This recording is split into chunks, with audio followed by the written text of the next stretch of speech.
My first big takeaway is the evolution of Sentinel from a SIEM to a unified operations platform. Microsoft is fundamentally re-architecting Sentinel. It has historically been a market-leading SIEM, or Security and Information Event Management tool, and it is becoming a full-fledged security platform that powers the Microsoft Defender portal.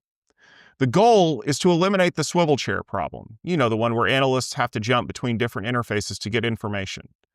Sentinel functions are being converged into the Microsoft Defender portal, which serves as the primary interface for security operations. Sentinel is becoming the underlying platform engine that supports other Microsoft portals as well. There are some additional capabilities that you'll see in Microsoft Purview for data security, as well as Microsoft Entra for identity management.